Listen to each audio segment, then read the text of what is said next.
Lebih lengkap perkembangan penyidikan kasus pemilik daycare yang menganiaya anak akan dilaporkan oleh jurnalis Kompas TV. Sudah ada Atika Azura dari Pekanbaru Riau. Selamat pagi Atika. Atika, jadi apa sebenarnya menjadi motif pelaku ini tega menganiaya anak yang sedang dititipkan? Kalau tidak salah ini kalau kita lihat videonya bahkan direkam oleh salah satu mantan karyawannya. Baik, selamat pagi Adisti dan juga saudara. Memang sejatinya motif yang menjadi alasan penganiayaan di daycare di salah satu kota Pekanbaru ini, salah satunya terkuak adalah anak yang agar tidak membuang air besar atau tidak ke kamar mandi. Jadi dari pengakuan tersangka WF, tersangka mengatakan bahwasannya kaki yang dilaban serta tidak diberi makan merupakan salah satu upaya yang dilakukannya agar sang anak tidak buang air besar dan tidak ke kamar mandi.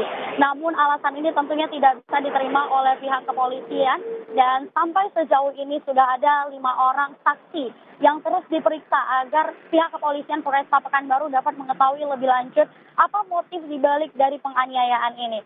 Serta seperti yang diketahui Adisti dan juga saudara, bahwasannya terkuaknya kasus daycare di kota Pekanbaru ini akibat adanya video yang direkam oleh mantan pengasuh dari daycare tersebut, di mana kejadiannya itu tepat di tanggal 26 Mei 2024. 26 Mei 2024 sang mantan karyawan ini memberitahu kepada orang tua korban, dan pada tanggal 31 Mei 2024 orang tua korban telah melaporkan kepada pihak kepolisian serta baru ditetapkan menjadi tersangka dan resmi ditutup daycare tersebut di bulan Agustus ini. Begitu laporan selengkapnya, Adisti.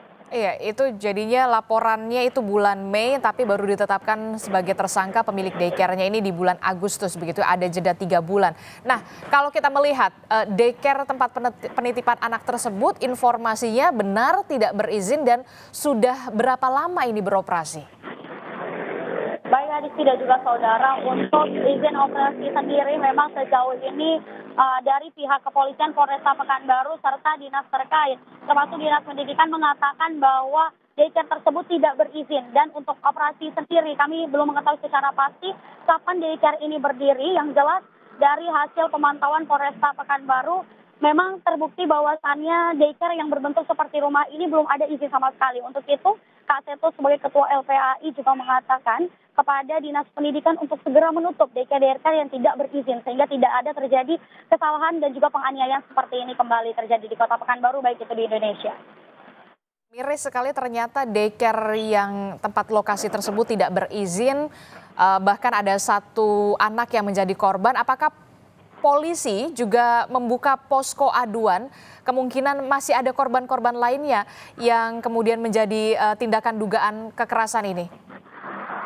Baik saudara dan juga Adisti, memang saat ini korban sendiri masih terindikasi hanya 1 orang berusia 5 tahun, namun memang kepolisian sampai saat ini masih terus melakukan penyelidikan serta melakukan pengecekan sesuai yang dikatakan oleh Kompol dari Juwana Putra selaku Kasat Reskrim Polresta Pekanbaru, yang mengatakan bahwa akan mengecek list nama orang tua yang telah menitipkan anaknya di daycare tersebut serta memeriksa satu persatu apakah ada korban lain, karena bisa dilihat bahwasannya korban mengalami trauma yang cukup berat serta melalui penitipan tersebut korban juga mengalami gangguan traumatis yang cukup hebat serta takut untuk berlanjut ke sekolah. Sejauh ini hanya itu laporan yang bisa kami sampaikan, Adisti. Oke, terakhir singkat saja Azura, bagaimana proses pendampingan psikologi terhadap korban anak yang Anda sebutkan masih mengalami trauma?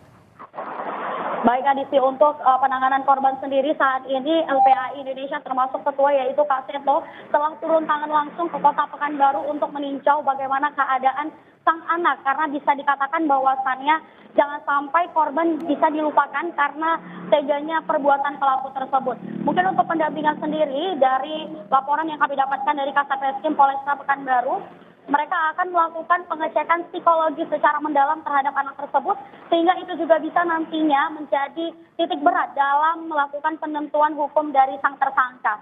Dan untuk pendampingan sendiri tentunya LPAI terus mengawal agar sang korban bisa mendapatkan pelayanan serta pengawalan dari dokter psikologis sehingga sang anak bisa kembali ceria seperti dahulu. Oke, proses pendampingan psikologi ini harus terus dilakukan terhadap korban anak yang sampai saat ini memang masih trauma, termasuk juga penertiban yang dilakukan oleh polisi dan juga dinas pendidikan terkait untuk menertibkan sebenarnya daycare-daycare yang tidak berizin. Terima kasih informasinya jurnalis Kompas TV Atika Azura melaporkan langsung dari Pekanbaru Riau.